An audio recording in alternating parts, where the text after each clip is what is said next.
à toutes et à tous, très heureux de vous retrouver ce samedi pour un nouveau numéro de notre rendez-vous hebdomadaire de décryptage de l'actualité politique nationale de la semaine sur EZAE Télévision baptisé Info Hebdo. Les députés de la 8e législature ont adopté au petit matin de ce vendredi 1er novembre de l'an 2019 la loi numéro 2019-32 portant révision de la Constitution du 11 décembre 1990 par 83 voix pour, 0 contre et 0 abstention. De cette nouvelle disposition, on peut retenir essentiellement ce qui suit. Le président de la République ne peut faire plus de 2 mandats dans sa vie. Les députés ne pourront plus excéder 3 mandats. La suppression de la peine de mort, la constitutionnalisation de la Cour des comptes, l'organisation des élections générales pour 2026 qui implique que le mandat des élus locaux, communaux et municipaux qui seront désignés aux élections communales de 2020 va courir jusqu'à 2026. Les députés de la 8e législature vont rester en place jusqu'à la fin de leur mandat actuel de 4 ans et ceux qui seront élus en 2023 auront un mandat transitoire de 3 ans qui prendra fin avec les premières élections générales programmées pour 2026. Le parrainage des candidatures pour ce qui concerne les élections présidentielles à compter de 2021 et l'instauration du ticket présidentiel, président et vice-président. Il faut noter que les élus ont adopté un peu plus tôt dans la journée du jeudi la loi portant amnistie des faits criminels, délictueux et contraventionnels en République du Bénin lors des élections législatives d'avril 2019. En attendant les prochaines étapes, à savoir celle du contrôle de constitutionnalité et celle de la promulgation par le chef de l'État, nous en parlons ce jour, samedi 2 novembre de l'an 2019 sur EZAE Télévision. Et chers amis internautes, j'ai l'honneur et le plaisir de recevoir pour vous Distel Amoussou. Il est analyste, chroniqueur politique, président, directeur général de l'Agence de documentation de liaison et des services spéciaux ADLSS. Il sera face à Justin Khouessousonon, web chroniqueur activiste. Il est également président de l'Association des garagistes du Bénin. Avec eux, il sera question de débattre de ces sujets d'actualité. Sans plus tarder, on les retrouve pour le décryptage. Le décryptage de ce jour, comme je l'annonçais à l'entame de cette émission, se fera avec vous, Distel Amoussou. Bonjour. Bonjour Kader, bonjour amis internautes. Merci d'avoir accepté notre invitation. Vous êtes face à Justin Khouessousonon. Bonjour. Bonjour Kader, bonjour chers amis internautes, bonjour au peuple béninois. Vous êtes web chroniqueur politique. Merci d'avoir accepté notre invitation. Alors, Distel Amoussou, la Constitution du Bénin a été révisée très tôt, le vendredi 1er novembre. Le mythe est finalement tombé et nous pouvons nous réjouir. Est-ce qu'il est question de se réjouir? Il est question plutôt pour moi de saluer le peuple béninois pour sa maturité et sa lucidité. C'est pour moi le moment de saluer également les acteurs politiques de mon pays, tous bords confondus. Et je voudrais saisir l'opportunité que vous me donnez pour saluer également le chef de l'État, le président Patrice Talon, qui a tenu parole.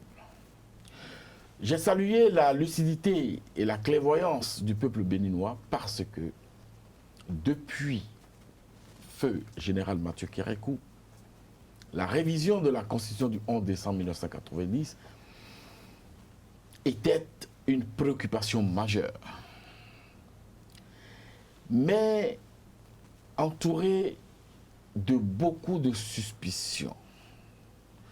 Les Béninois ne se faisaient plus confiance à un moment donné. Les citoyens ne faisaient plus confiance aux politiques et les politiques ne se faisaient plus confiance. Donc, l'atmosphère a été viciée. Le climat politique a été vicié. Nous avons traîné cette difficulté pendant plusieurs années. Autour du président Boni Yahi, ça a été la même chose. Personne ne voulait lui faire confiance. Et pourtant, il était en ce moment animé de très bonne volonté de pouvoir procéder aux modifications subséquentes pour permettre à notre Constitution de se bonifier. de se réadapter aux normes actuelles de notre politique. Il n'a pas été compris. Il a été presque lapidé. Le président Patrice Talon est arrivé par 2 fois. Il a été également victime de ce climat de suspicion, au point où, à un moment donné, il s'est rebiffé pour dire qu'il ne sera plus à la base d'une initiative pareille. Il a pris cet engagement. Heureusement, fort heureusement, la demande est restée persistante. L'évidence est restée là, présente, et crève l'œil. Et je suis bien placé pour le dire.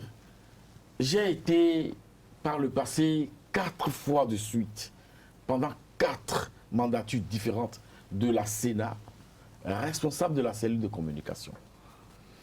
Et il est arrivé, je crois, sous le président Charles Drekbo, que l'un des candidats, en l'occurrence, le président Nicéphore Soglo, entre les 2 tours, se désiste, jette l'éponge et refuse de compétir.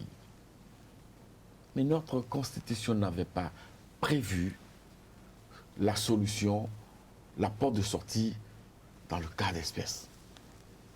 Il aura fallu faire des acrobaties intellectuelles, de pressurer les dispositions légales, de lire, relire les textes pendant plusieurs heures pour trouver la clé. C'est pour moi l'occasion de saluer le professeur Medaroui, qui nous avait permis à l'époque de trouver cette clé-là et de sortir de l'impasse qui s'imposait. Donc, pour vous résumer, cette révision de la Constitution était indispensable. La seule crainte, la seule peur de tous les Béninois et de toutes les Béninoises, c'est qu'aucun président ne révise la Constitution, nous fasse réviser la Constitution pour s'éterniser au pouvoir. Parce que c'est la mode dans la sous-région en Afrique. Observez les pays qui nous entourent.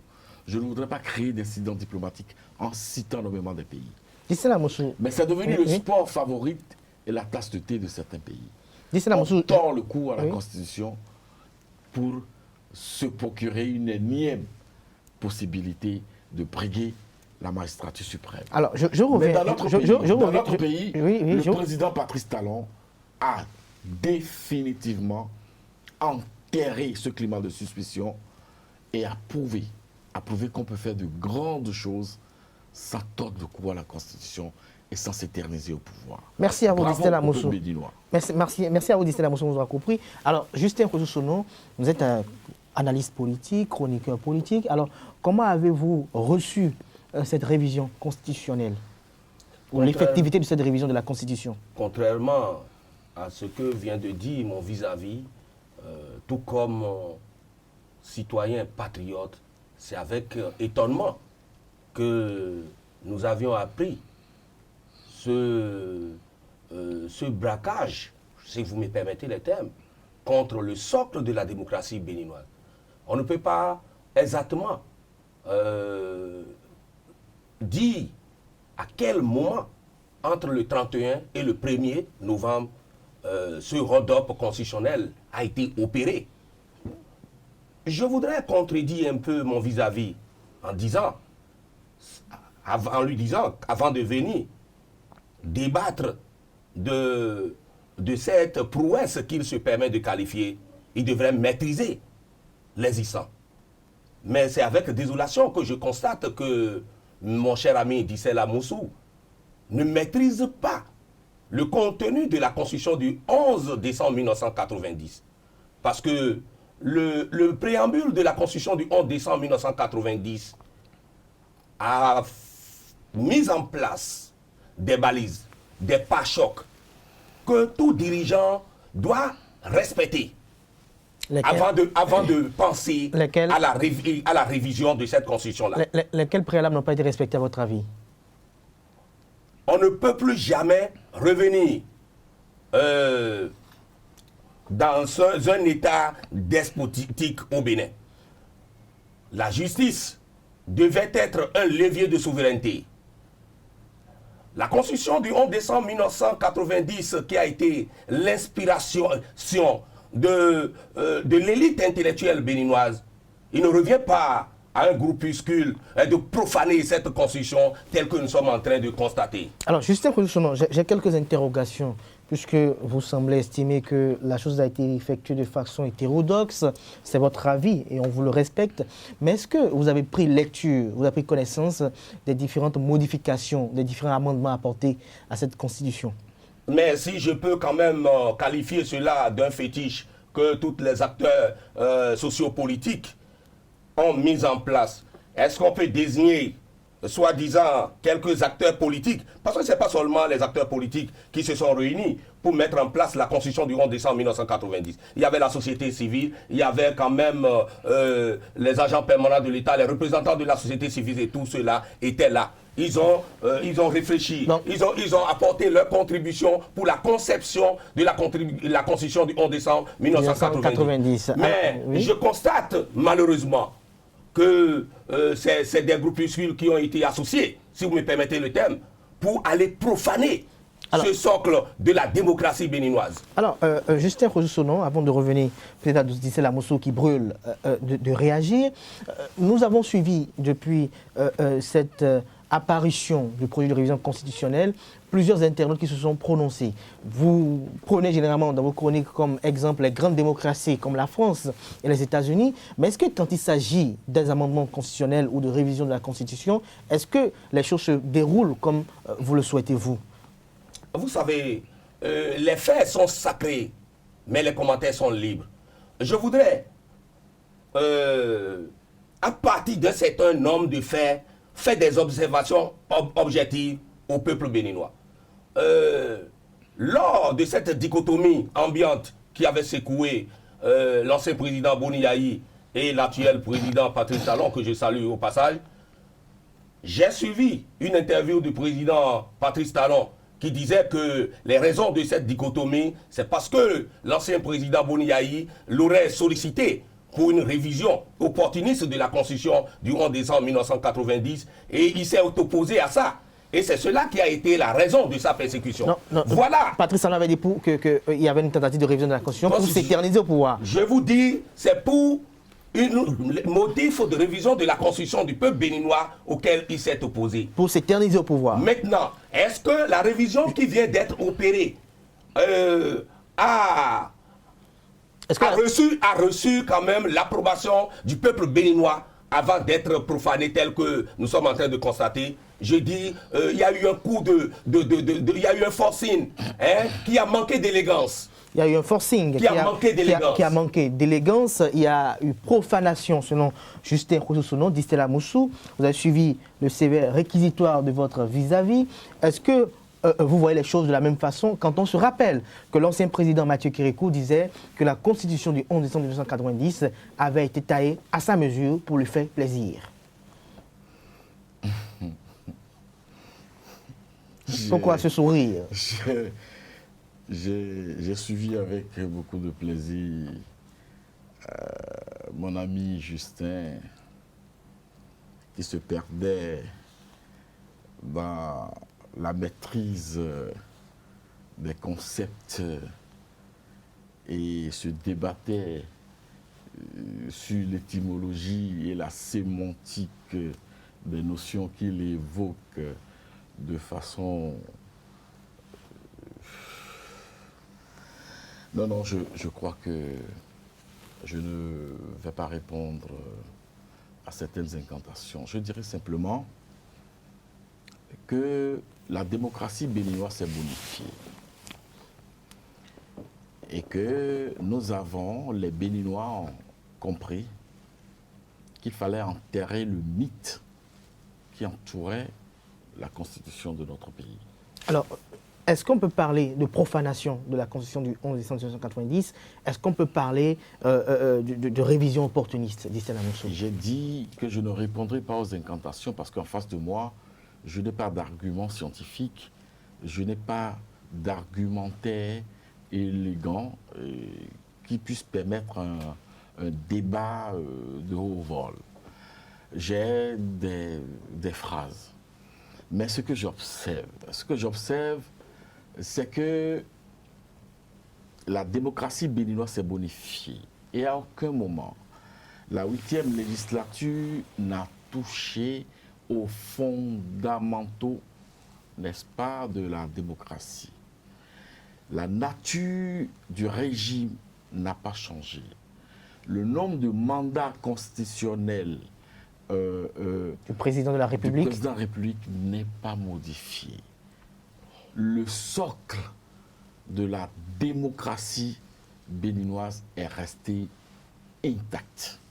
Nous avons procédé à des réajustements, à des réaménagements pour permettre à notre Constitution de se réadapter, n'est-ce pas, aux réalités actuelles. Notre Constitution n'est pas un fétiche. La belle preuve, le président général Mathieu Kérékou avait dit qu'elle avait été taillée à sa mesure. C'est déjà ça devait être un déclic. Problème. On devrait comprendre, les cadres, les élites devaient comprendre et amener le peuple à comprendre que la Constitution n'est pas taillée dans du marbre, n'est-ce pas? Et que partout au monde, les amendements constitutionnels n'ont pas besoin de retourner à la formule originelle où il faut organiser une conférence nationale pour le cas du Bénin et inclure les artisans. La souveraineté appartient au peuple qui le délègue à ses représentants au sein de l'institution parlementaire qu'on appelle Assemblée nationale. À partir de ce moment, il y a plusieurs options pour modifier la Constitution. Et la Constitution du 11 décembre elle-même a donné les modalités de sa modification. Le problème qui a toujours été le nôtre depuis, n'est-ce pas, la première tentative de la révision de cette Constitution a été un problème de suspicion.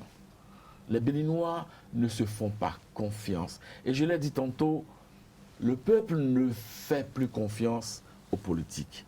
Et entre eux, politiques, ils ne se font plus confiance. Mais il faudrait donc saluer ce pas qui a été fait. Parce qu'en réalité, il est ancré définitivement dans nos habitudes et dans le mental des Béninois que plus jamais un président de la République au Bénin ne ferait plus de 2 mandats dans sa vie.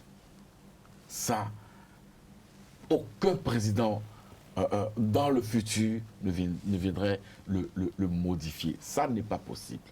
La durée du mandat, n'est-ce pas, qui est aussi sacralisée dans notre Constitution, a été respectée. Les seuls réaménagements, il faut les noter.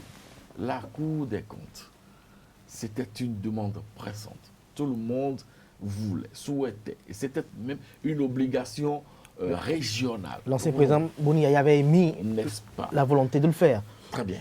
Et il y a une injustice qui a été corrigée. Parce que dans notre pays, un député pouvait faire 7 mandats. 7, je cite le cas de Mme Rosine Vieira Soglo. 7 mandatures. Pendant qu'on impose au président de la République de ne jamais excéder 2 mandatures dans sa vie. C'était une injustice qu'il fallait corriger. Et je crois que c'est fait aujourd'hui. Et donc, à votre avis, il n'y a pas péril, il y a pas péril à la demeure. Il faut saluer les réaménagements selon Distella Moussou. Alors, il y a plutôt maturité. Il y a plutôt maturité. Alors, Justin Rossosonon, ma question elle va être simple. Est-ce qu'à votre avis, la Constitution du 11 décembre 1990 devait être maintenue en l'état actuel? Est-ce qu'à votre avis, on ne devrait pas y toucher? Est-ce que cette Constitution est toujours en phase avec les exigences et les réalités du moment? Monsieur Kader, la Constitution du 11 décembre 1990, en son article 154, a prévu les conditions de sa révision. Et je voudrais...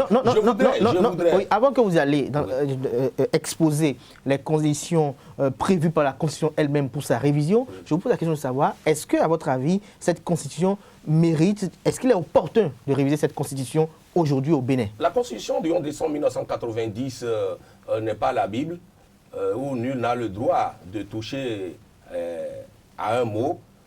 C'est l'émanation du peuple béninois. Et la constitution du 11 décembre 1990 est le socle sur lequel est posée la démocratie béninoise. Et je voudrais attirer votre attention sur un fait. Vous savez, un débat de souveraineté n'est pas synonyme de bavardage intellectuel. Mais ça nous fixe des obligations. Nous devons respecter la patrie. Parce que de quoi il s'agit ici exactement?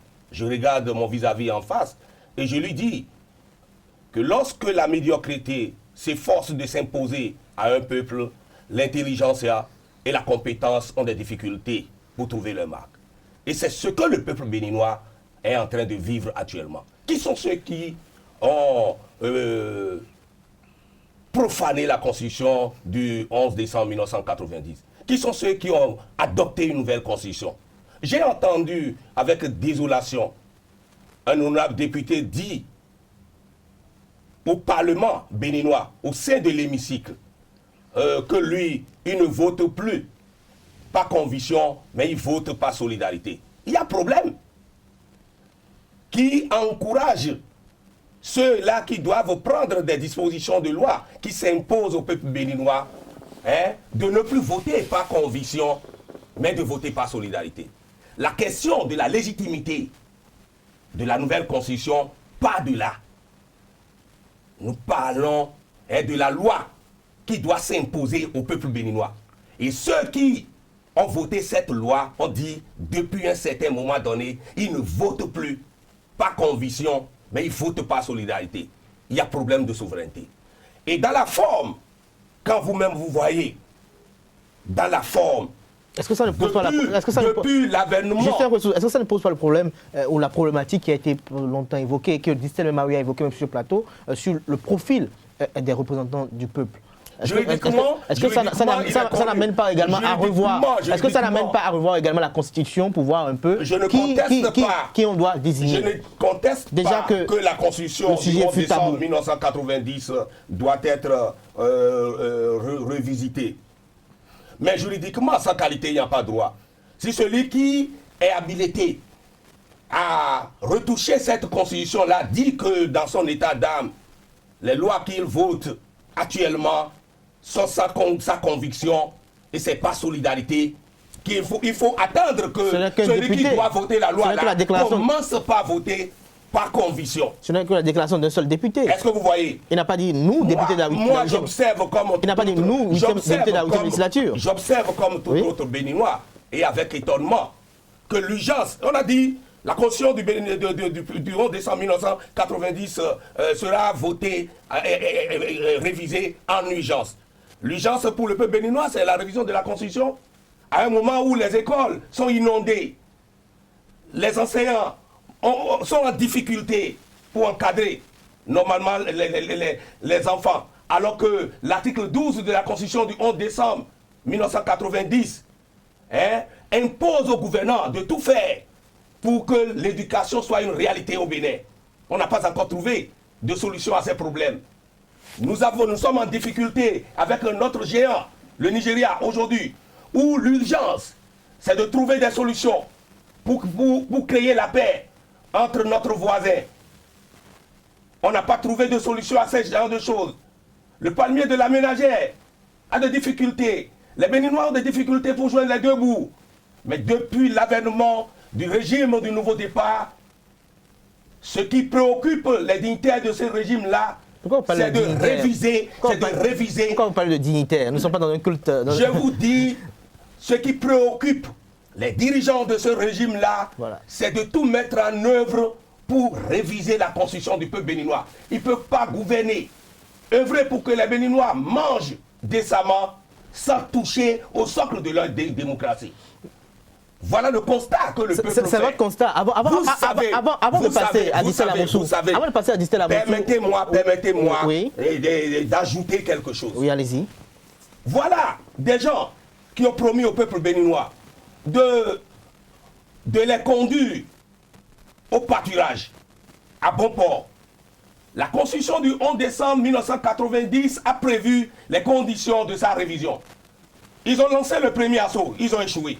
Ils ont lancé le second assaut. La Constitution a prévu que si les 4/5e des députés ne sont pas réunis, il faut passer au référendum. Il faut consulter le peuple béninois, demander leur avis par rapport à sa constitution, à la révision de sa constitution. Ils ont refusé.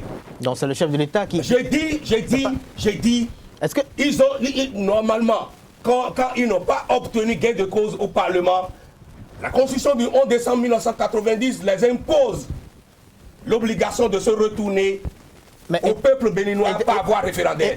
Pourquoi ils n'ont pas choisi l'option du référendum et ils ont attendu le bon moment pour utiliser les dispositions de l'article 154 qui est devenu une émanation du chef de l'État qui prendra une décision en Conseil de ministres, inviter les parlementaires et l'assaut est encore lancé. On vous aura compris, Justin Kossosono. Alors, Distella Moussou, dans la foulée, si nous voulons aller au fond des différentes innovations apportées à cette constitution, il y a l'organisation des élections générales en 2026. Et tout de suite, déjà hier vendredi, nous avons lu des commentaires des internautes qui estiment que les préoccupations de l'heure n'ont pas été prises en compte dans cette révision constitutionnelle qui vient à point nommé parce que donc on aurait estimé que l'idéal serait d'écourter le mandat de la 8e législature, quitte à ce qu'organiser les élections générales en 2021. Qu'avez-vous à dire face à un tel commentaire? C'est ma question qui vous fait sourire ou... Non, non, c'est les manifestations d'humeur de mon ami Justin qui me font sourire. Oui, parce qu'il n'y a que des manifestations d'humeur, il n'y a pas d'analyse. Je n'ai pas d'éléments probants d'analyse. J'ai des diatribes, j'ai des invectives. Je n'ai pas d'éléments. Non, il a dit quelque chose d'essentiel. Et vous, à sa suite, vous avez reformulé son opinion en question. Je vais vous répondre. Vous savez, pour organiser les élections dans notre pays, il faut dépenser au minimum 15 milliards. 15 milliards de nos francs. Il faut dire à M. Justin que pour organiser donc le référendum, c'est qu'il aurait fallu mobiliser 15 milliards de nos francs. Et ce montant dans l'assiette du contribuable commence à peser. Il est déjà arrivé 2 ou 3 fois qu'un chef d'État en exercice dise nous n'avons pas les ressources pour organiser les élections. Et c'est déjà arrivé où les Béninois ont dit non, nous allons nous cotiser pour organiser les élections. L'organisation des élections fait partie des attributs régaliens, n'est-ce pas, d'un pouvoir de l'État, n'est-ce pas. Donc, un État sérieux, lorsqu'il observe ce qui est dépensé dans la sous-région et qu'il conclut que le Bénin se retrouve trop dépensier dans le cadre de l'organisation des élections politiques dans notre pays, il a 2 options. Ou faire l'effort de réduire de façon drastique, n'est-ce pas, ce que nous injectons dans l'organisation de ces élections. Mais il se trouve que l'exercice n'a pas été concluant. L'exercice n'a pas été concluant. On est descendu jusqu'à 9 milliards. Mais on sait qu'à un moment donné, la Sénat a été obligée de solliciter, n'est-ce pas, des rallonges et on a franchi le seuil des 10 milliards. Alors, dans ce contexte, qu'est-ce qu'il faut faire? Il faut faire beaucoup d'économies aujourd'hui pour répondre aux préoccupations sociales. Les écoles, les routes qui sont inondées, les maisons qui sont inondées, n'est-ce pas? Il faut faire beaucoup d'économies. C'est pour ça que l'État s'est imposé un train de vie, n'est-ce pas, qui réponde à cette posture, n'est-ce pas, de la diminution, de la réduction du train de vie de l'État. Aujourd'hui, il n'y a plus de bon d'essence à la présidente de la République. allez vérifier, c'est authentique. Il n'y a plus de bon d'essence. Et ça, on ne le dit pas. N'est-ce pas? Parce que on estime que cela fait partie de la normale. À partir du moment où on décide de réduire le train de vie de l'État, de faire d'économies, au même moment, les citoyens crient qu'il y a trop d'impôts, que les impôts sont en hausse. L'État a fait l'option donc, n'est-ce pas, d'aller vers les élections groupées, pour réduire, n'est-ce pas, la consommation en deniers de ces élections politiques-là. Et lorsqu'on observe bien, nous sommes dans un pays où nous sommes constamment en campagne. Parce qu'à un moment donné, les mandats, la proximité des mandats ont été tels que l'administration, les Béninois sont en campagne à tout moment. Mais ça crée un problème sur le fonctionnement de notre administration. Le poids, les cadres qui sont dans les partis politiques, ou qui sont même candidats, ou qui sont affiliés à des candidats, n'est-ce pas? Plus personne ne s'occupe correctement du travail pour lequel il est payé par l'État. La productivité baisse. Et nous avons observé. C'est pour ça que on aurait pu, par exemple, définir des années, n'est-ce pas, électorales dans notre pays. Pour dire, bon, on va organiser les élections une fois tous les 10 ans, une fois tous les 5 ans. Mais les législateurs ont trouvé l'option, n'est-ce pas, d'élections groupées pour réduire plusieurs problèmes. Le coût des élections et puis l'organisation de façon, n'est-ce pas, récurrente des élections chez nous, dans notre pays. C'est des points positifs qu'il faut mettre à l'actif de cette, n'est-ce pas, modification de la Constitution. C'est des points positifs, mais ma question, je vais la reformuler à votre endroit, Distella Moussou. Dans le climat sociopolitique actuel où la législature fait objet de contestation malgré sa légitimité constitutionnelle, et qu'il y a eu dialogue politique, et que dans la foulée, il y a une frange de la classe politique qui ne cesse de crier, telle une rengaine, l'organisation ou réclame l'organisation de nouvelles élections législatives. Alors, comme l'a dit si bien certains internautes, est-ce que l'idéal n'aurait pas été, puisqu'il y avait eu 3 propositions, l'une d'organiser les élections générales en 2020 en écoutant le mandat présidentiel, ou carrément d'organiser ces élections générales en 2021 ou en 2026? Est-ce que l'idéal n'aurait pas été d'organiser ces élections en 2021? C'était moi, dans la Constitution du 11 décembre 1990, la disposition sur laquelle un président de la République peut se fonder pour dissoudre le Parlement béninois. Dites-moi, parce que écourter le mandat, n'est-ce pas, de la 8e législature dont vous parlez là. Non, je sais pas moi qui en parle. Il s'agit des propos qui ont été émis par des acteurs politiques eux-mêmes. C'est une faiblesse d'analyse de certains de mes compatriotes. Le chef de l'État, le président de la République, chef du gouvernement, va se fonder sur quelle disposition constitutionnelle pour écourter le mandat de la 8e législature? Dites-moi. On vous aura compris, Distella Moussou. Alors, Justin Koussousono, au sein de ces nouvelles innovations, nous avons la suppression de la peine de mort, nous avons la constitutionnalisation de la Cour des comptes, les députés qui ne pourront plus excéder 3 mandats. Nous avons que le président de la République ne peut faire plus de 2 mandats dans sa vie. Est-ce que ces nouveaux amendements vous agréent, Justin Koussousono? Mon cher Kader, je ne voudrais pas ennuyer les internautes des AETV qui me regardent ce samedi. Je voudrais regarder en face mon vis-à-vis qui, à travers la pertinence de mes développements, se lance dans une diversion. Il me parle de quoi? Du train de vie de l'État, du régime qui est là. Je suis désolé. Où il me parle de ticket valeur ou bien bon d'essence supprimé à la présidence. Non. Allez-y voir le salaire qui est fixé aux membres du gouvernement. Allez-y voir. Parlons de... Je dois tirer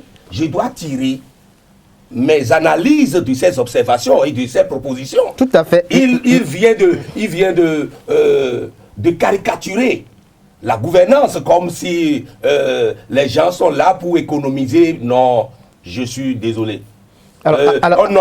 J'observe comme tout autre citoyen patriote que nous tendons vers l'apartheid que les Nelson Mandela ont combattu en Afrique du Sud. Parce qu'il y a une catégorie de citoyens qui sont nommés et logés dans les bonnes grâces des gouvernants.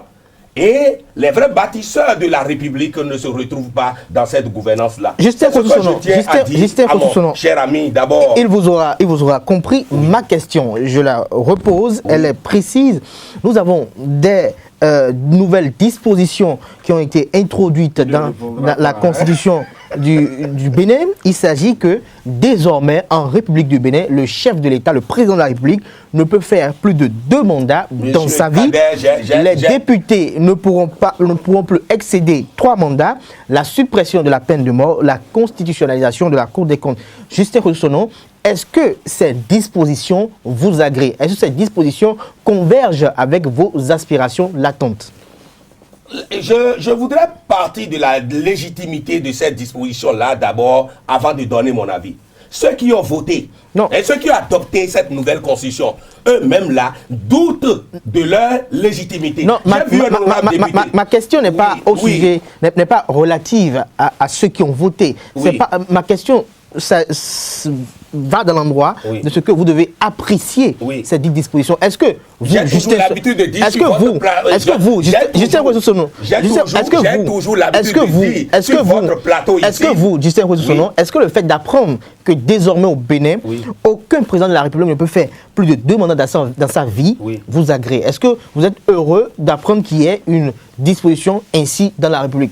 Non, mais ils ne sont pas introduits dans la Constitution. Ils ne sont pas ceux qui ont introduit cette disposition-là, ne sont pas en train de réécrire l'histoire politique du peuple béninois. Vous savez, nous sommes à l'image de notre patrie mère, la France. Mais si les grandes personnalités de la France continuent toujours de représenter leur parti, je crois que tout ce qu'on est en train de nous proposer là, c'est des gymnastiques émotionnelles, juste pour détourner les patriotes de la réalité. Moi, je voudrais vous dire que l'urgence, ce n'est pas le mandat, c'est le peuple qui choisit ses représentants. Si le peuple continue de faire confiance à son leader, il peut le représenter. C'est le peuple qui choisit ses représentants. Le peuple en tant qu'entité empirique? On est d'accord. Aujourd'hui, il ne revient pas à un individu. Vous savez, il y a un adage qui dit la constitution d'un peuple qui est l'émanation de tout un peuple, si c'est pour faire plaisir à un seul individu qu'on conçoit cette constitution-là, lorsque l'individu ne sera plus là, cette constitution aura de problèmes. Et je souhaiterais que si les gens devraient mettre en place une constitution qui fera le bonheur de tous les Béninois, ils devraient associer tout le monde, comme ça a été le cas lors de la conférence des forces vives de la nation. Même si toilettage devrait y avoir, on devrait associer tout le monde.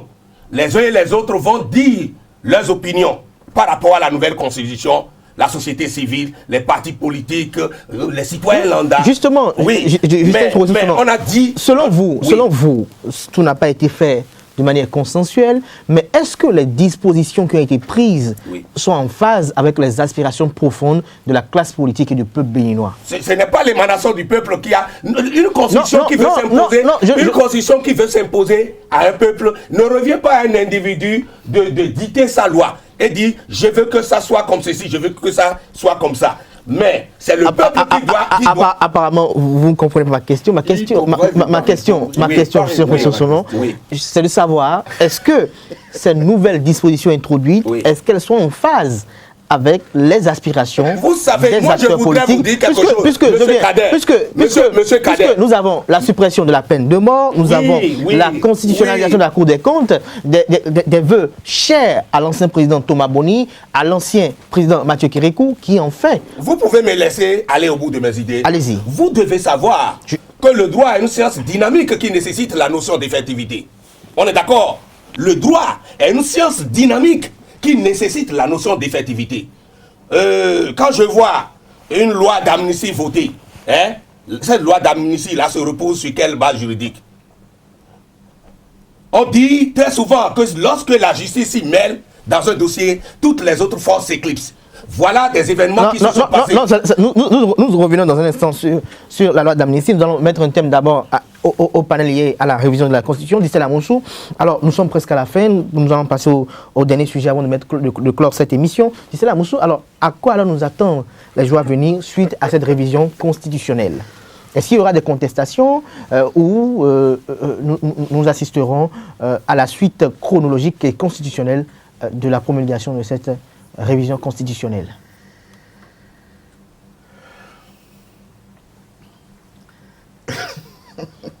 Le processus démocratique est dynamique.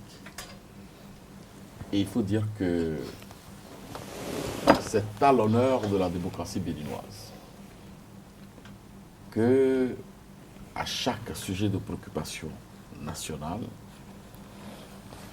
des voix dissonantes, discordantes s'élèvent de part et d'autre pour mener le débat. Donc, après cette révision de notre Constitution, il y aura certainement des manifestations d'humeur de type amalgamique du genre de ce que j'ai en face. Il y aura des réflexions scientifiques d'élite pour, n'est-ce pas, dire le fondement juridique de cette révision qui a été effectuée. Il y aura également des croisements, n'est-ce pas, de lecture, de vision, de façon doctrinale pour permettre, n'est-ce pas, aux étudiants, aux hommes du droit, de s'extérioriser et de décrypter, n'est-ce pas, cette prouesse de la classe politique béninoise. Ça va prendre son temps. Ça va prendre son temps. Et je crois que tout ceci permettra certainement au chef de l'État, dans le délai requis, n'est-ce pas, après avoir certainement demandé, si la démarche est celle-là, l'avis de la Cour constitutionnelle, promulguer, parce que c'est une autre étape. Il faut se rappeler que le chef de l'État a eu à dire qu'il ne promulguera pas une révision constitutionnelle qui serait un problème.